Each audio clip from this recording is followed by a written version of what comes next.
we on? Is that coming up over the? Can you guys hear him? All right. All right, cool. Chadwick, everyone.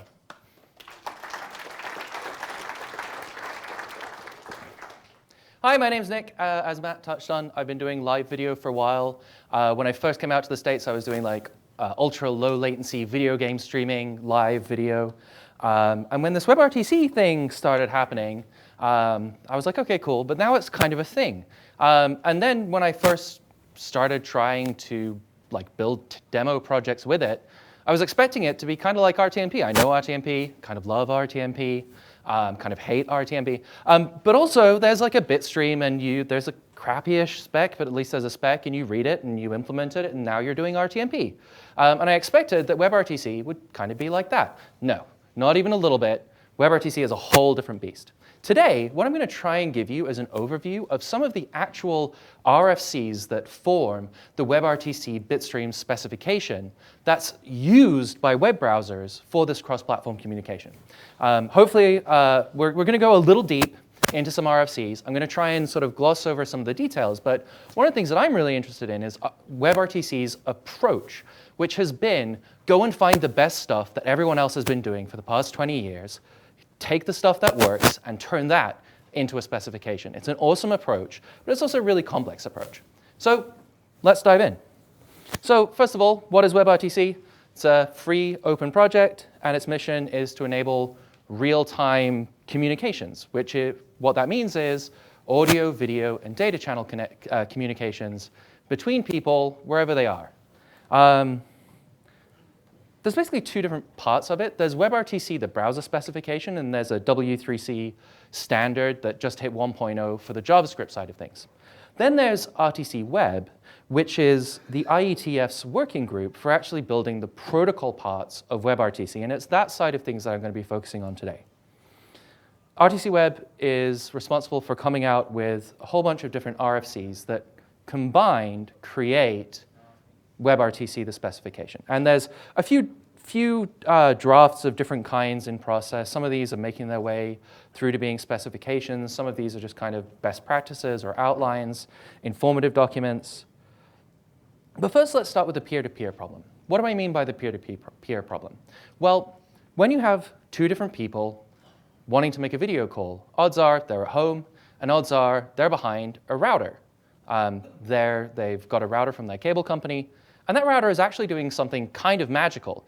It's taking a single IPv4 address and turning that IPv4 address into something that can be shared by a whole bunch of private IPs behind the router. So in a tradition, there's an RFC that explains what a traditional NAT is. There's also another RFC that talks about what network address translation means, some of the terminology. Kind of going to skip over that and just try and give you a brief explanation of what it means. So first of all, let's talk about the internet protocol. I love it when we can talk about 3-digit RFCs. So as many of you will know, there are two really important fields in every IP packet that gets sent across the network, the source and the destination IP address.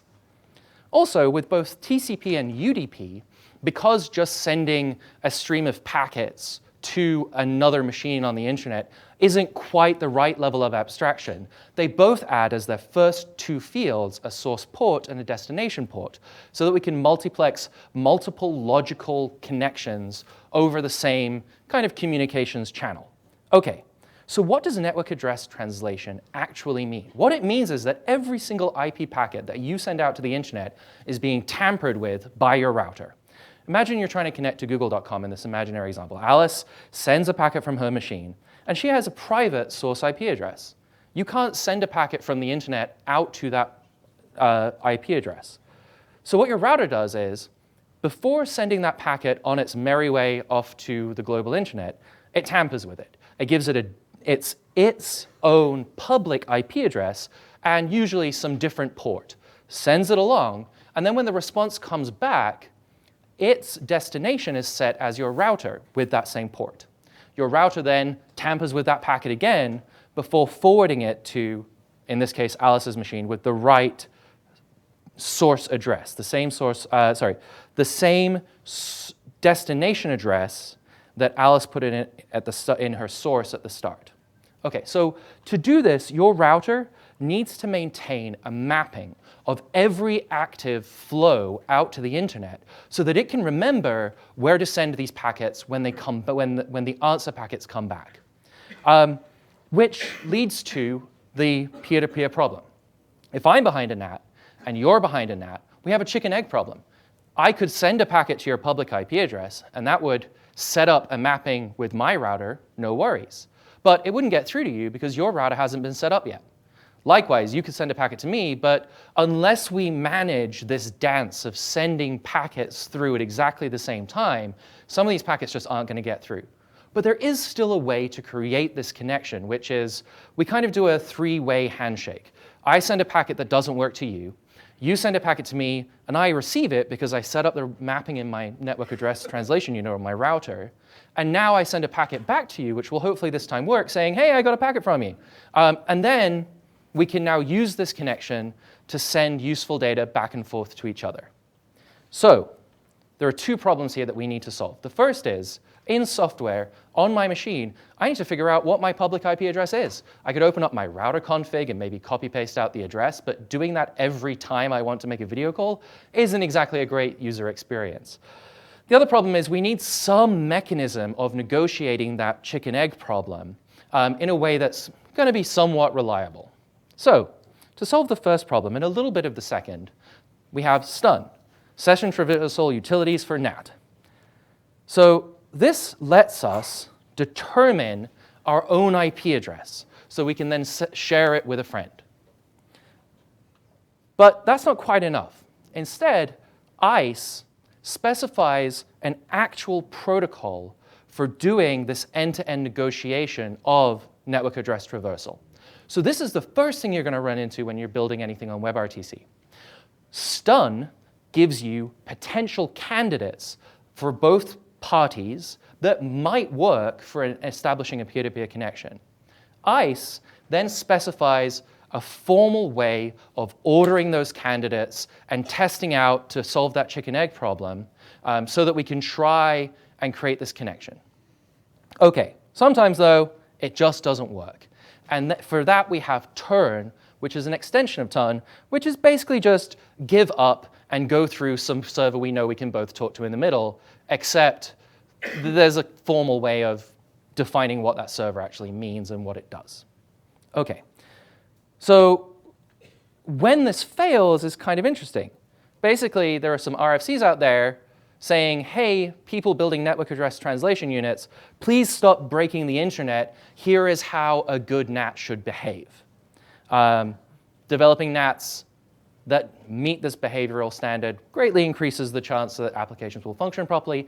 And in general, if you buy a decent router these days, it's going to do NAT in usually a decent enough way that the peer-to-peer stuff will actually work.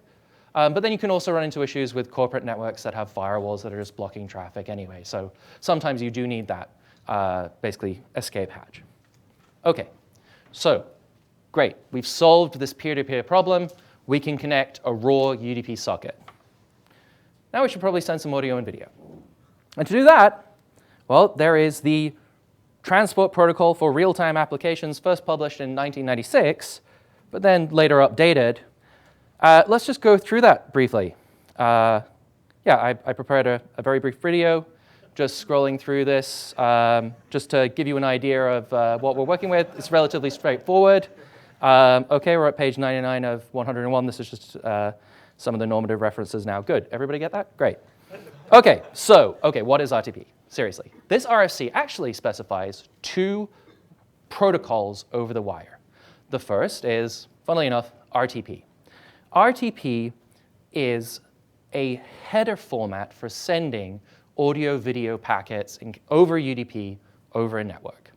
And it's augmented by RTCP, which is the real-time control protocol or something like that. Essentially, sending video data and audio data one way isn't quite enough. We also need to get packets back telling us things like, what is this connection quality like? And have we dropped packets? And it's kind of an extensible mechanism. This is an example of an RTP header format. As you can see, there's things like a sequence number, timestamps, identifiers. But there's not really any video or audio specific information in this packet type. And this is an example of one of the sRTCP packets you can get back with things like source of senders. So let's hold here a second. This standard is actually really a tool. It doesn't actually define, unlike something like RTMP, enough information to use it. It defines enough information that you can build something that can parse the packets. It defines enough information that you can say, yep, this is an RTP stream, this is an RTCP packet. It doesn't give you enough information on its own to actually build anything useful. For that, you need to use RTP profiles, and you also need to select codecs that will work. And in fact, going back a little bit, you can see that this standard is actually updated by 7 different standards and referenced by dozens, if not 100 more. This is a really big ecosystem, and RTP is like a building block at its base. So then this gets us to the meat of what WebRTC actually is.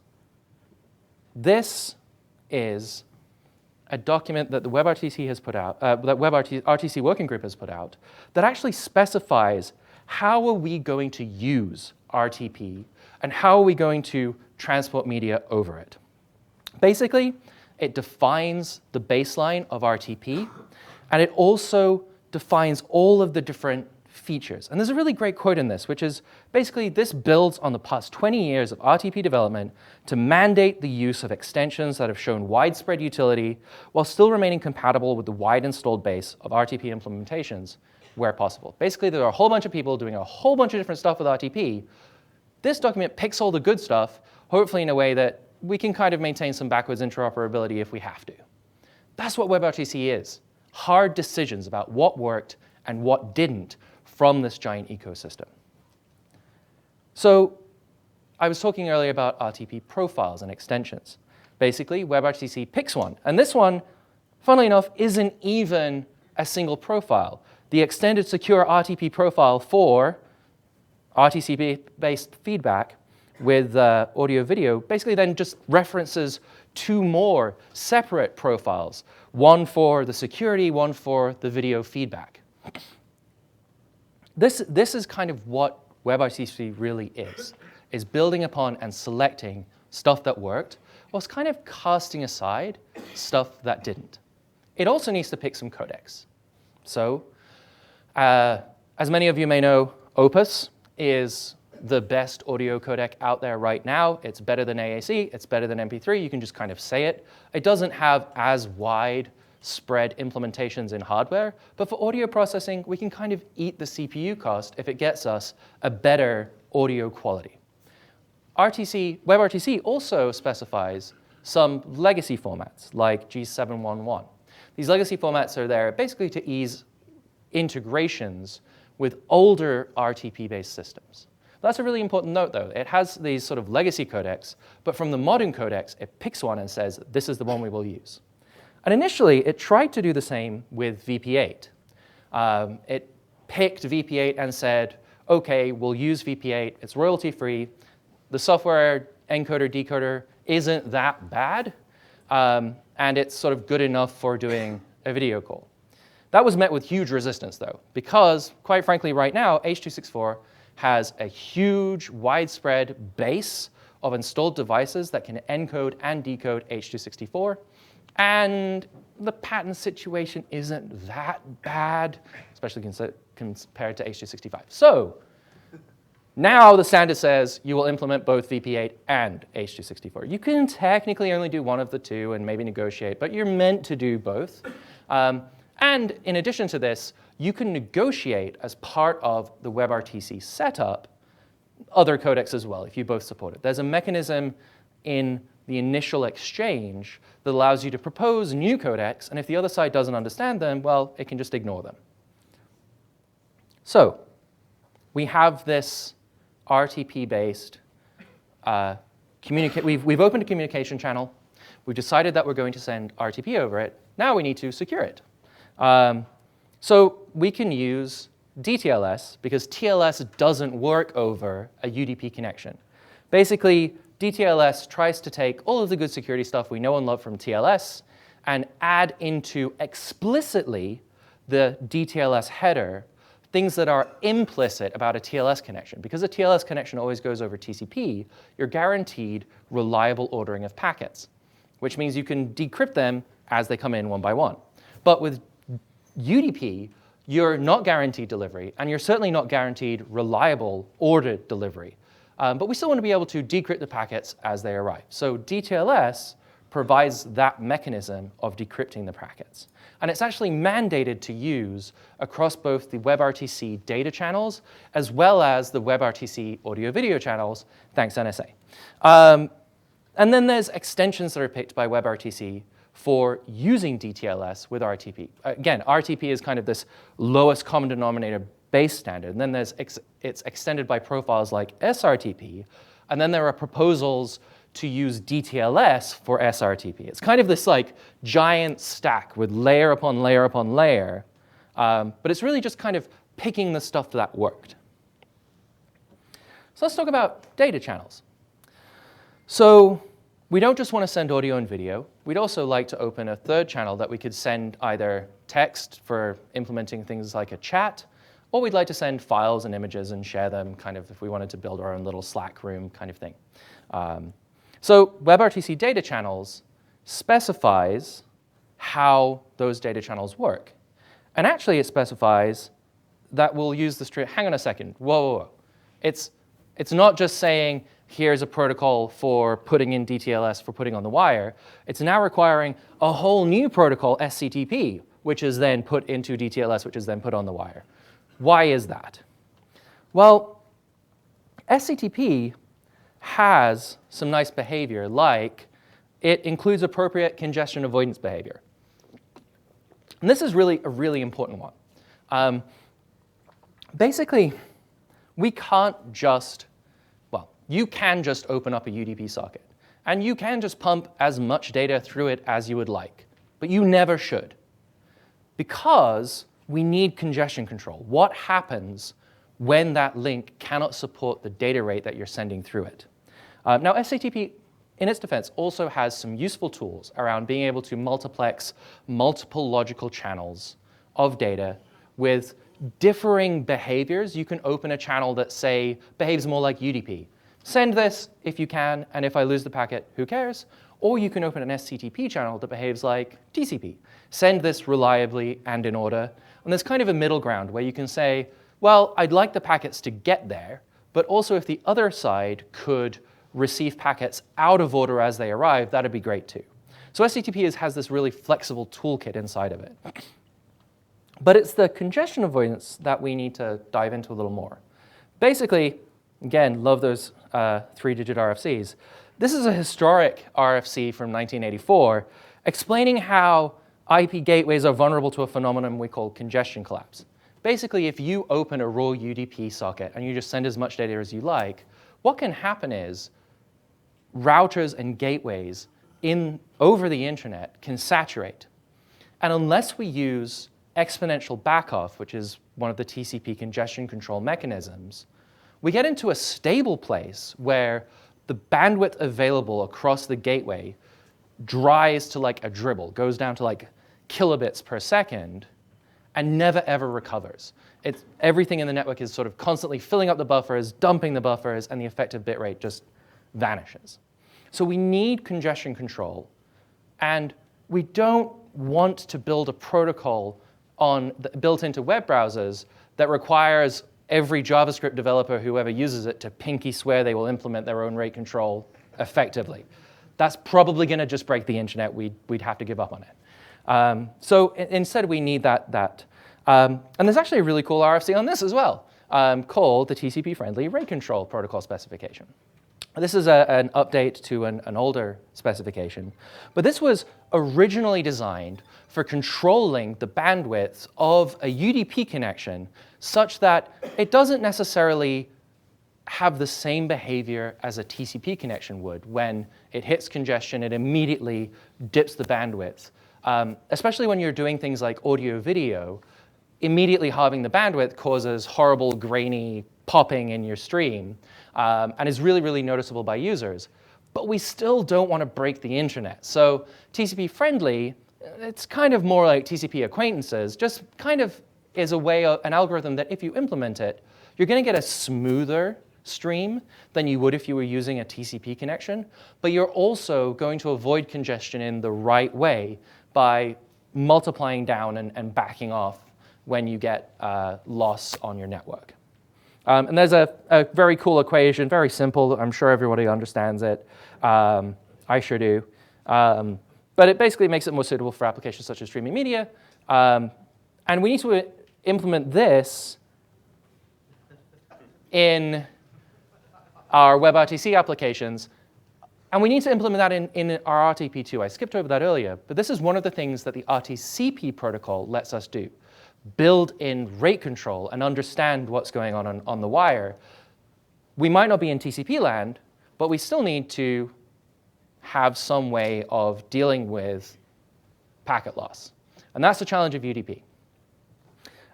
But it's also the flexibility of UDP.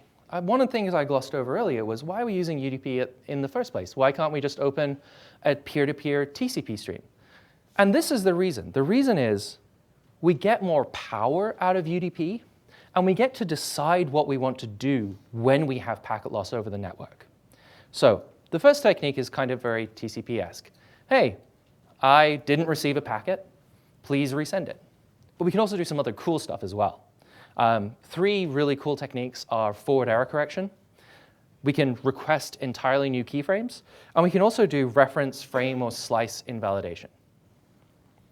This is the table of contents of the WebRTC RTP use case. And you can see here, I'd just like to highlight some of the things that it uses are things like full intro request, picture loss indication, slice loss indication, and friends down in like the conferencing extensions and topologies.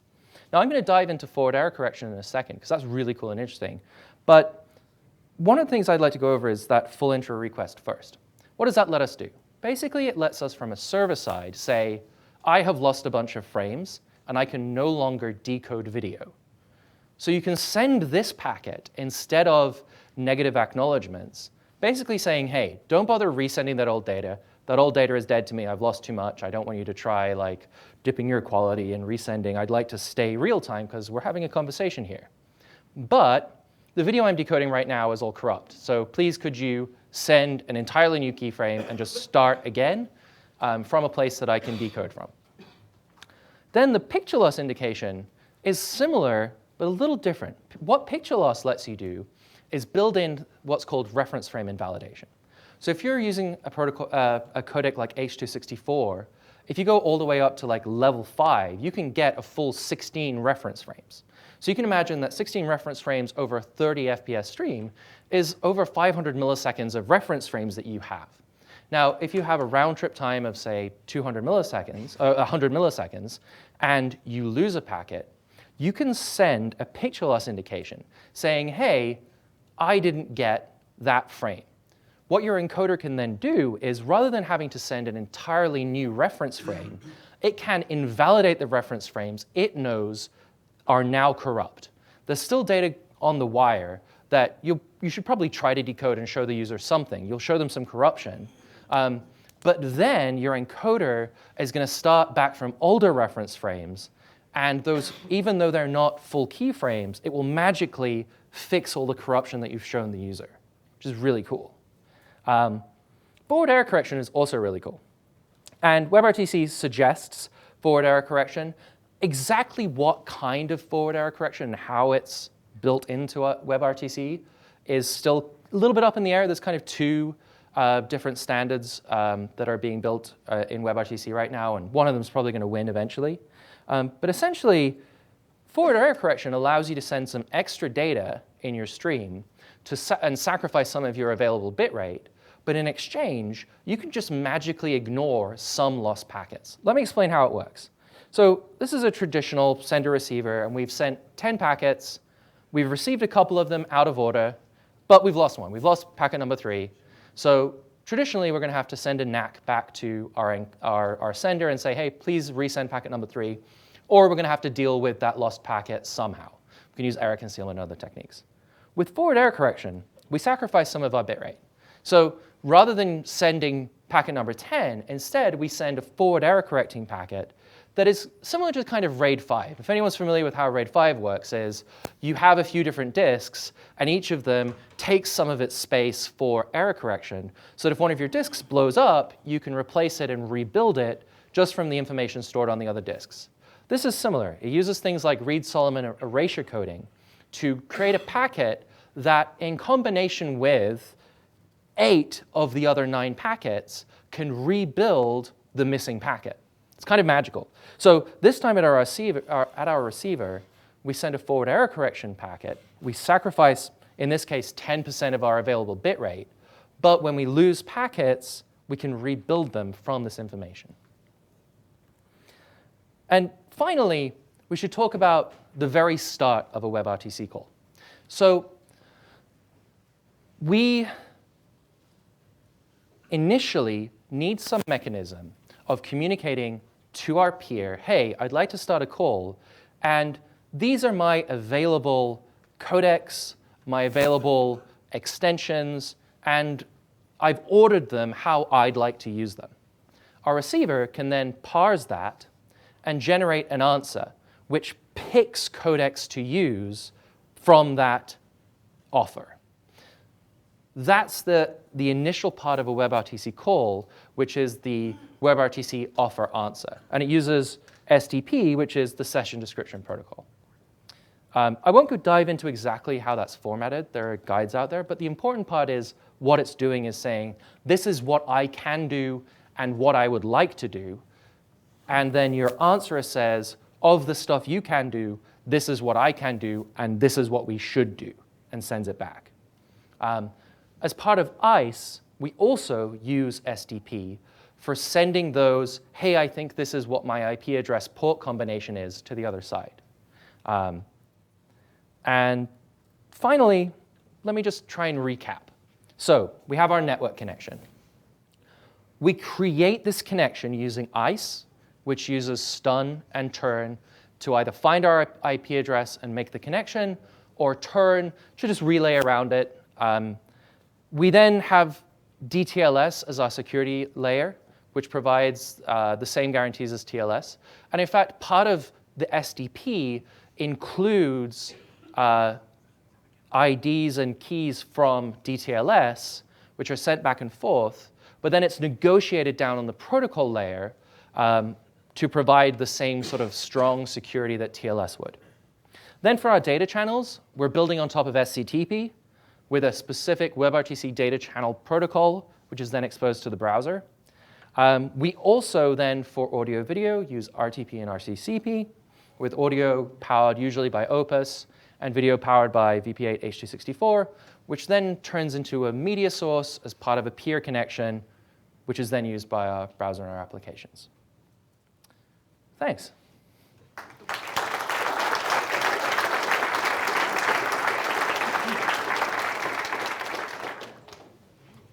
Any questions?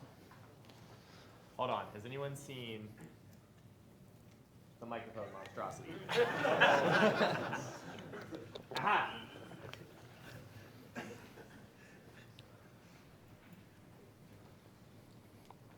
Okay. Now, does anybody have any questions? Is this working, Jonas? Sweet. That was dangerous. So I built a WebRTC application earlier this year.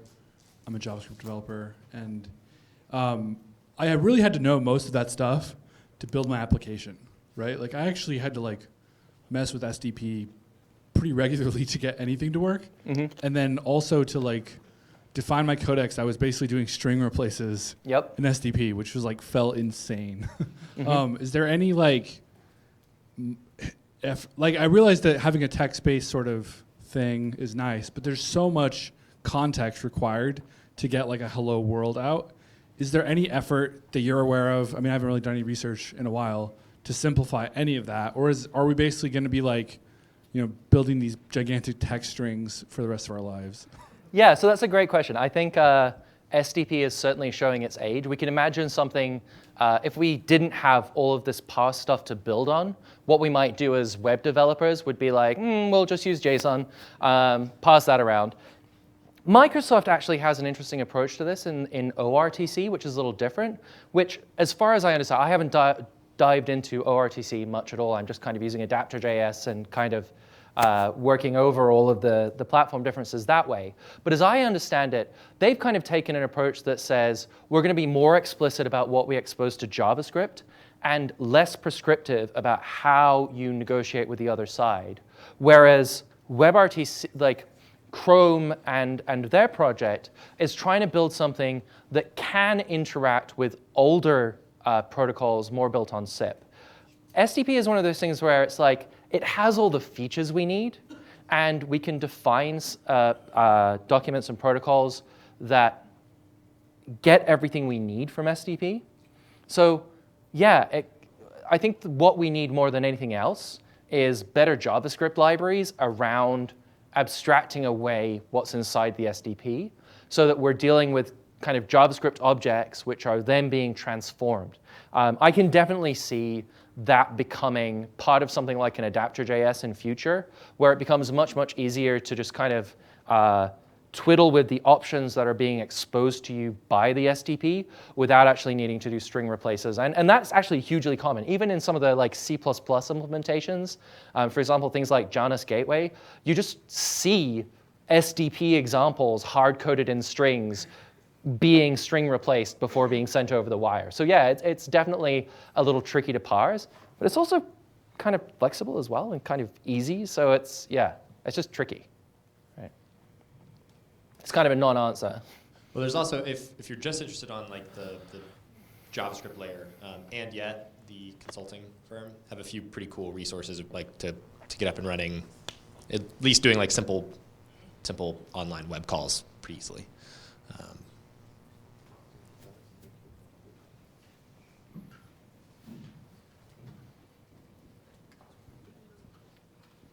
Hi, I'm Matt Wallenitz, co-editor of the MSC Spec, work in Chrome. So I'm curious about the WebRTC and media source integration point, especially when you have perhaps the application has described the WebRTC data channel to allow loss, and maybe forward error correction isn't correcting things. So what results in the end, data being provided to the media source? Are buffered range gaps expected at that point, or what's guidance around this and what have you experienced? So from the data channels perspective, it's kind of that's kind of separate to media sources, right? You could take data from a data channel and pass it into. Sorry, media or audio? Forget the data channel. Okay, forgetting the data channel. I think what we expect as JavaScript developers from the browser is that WebRTC will create a media source. The media source will be plugged into a video player and will play back, and lower levels will take care of things like loss. I don't think that's something that should be expected from JavaScript developers. I think that's more on the onus should be on that next level down of, okay, here is a video stream and we lost a packet and we've decided not to knack it. We'd expect that that media source is internally sending things like, okay, I need to indicate to my WebRTC stack that I need to invalidate this reference frame, or I would like a new keyframe, and then try to decode what it can if the codec supports it, like H.264 does, and try to do error concealment, or just pause until the video can come back. Right? I think that's something where it definitely shouldn't result in an error, because that's not the intention of the specification at the protocol level. I think I was confused, media source versus media stream being the abstraction. Yeah, right. So definitely with WebRTC, I think it creates a remote media source, but it does that you can like add to a video player as the URL or the source. The terminology, it's been a while since I've been doing the JavaScript side of this thing. I've been more in the C++ side. But it's called media source, it's not media source the MSC. right, it's a different media source. It's like, the peer connection gives you a media source that you can use in the same way as an MSE media source, and you can add to a video player to play it. But I don't think we expect application developers to be dealing with any of the loss. That's like lower levels. One more, if anybody has it. Otherwise, okay. Last one, and then there's coffee and snacks in the back. Hi, this was a great presentation. How does WebRTC work with adaptive bitrate? Like, what happens there? Yeah, great question. Sorry, I kind of skimmed over some of that stuff. Essentially, with WebRTC, you're expected that your encoder is running its own internal, that your encoder is going to support changing bit rates very, very quickly. And there are messages defined in some of the extensions for RTCP, like, this is my bitrate cap. In addition to that, things like NACs, negative acknowledgements, you're meant to use, and I kind of touched on that, you're meant to use an algorithm like TCP-friendly rate control to calculate what your sort of TCP-style bandwidth would be given your current round trip and given your current loss rate, and use that to inform how much bitrate you allocate to your encoder. And that's meant to respond sort of very quickly to changing network conditions.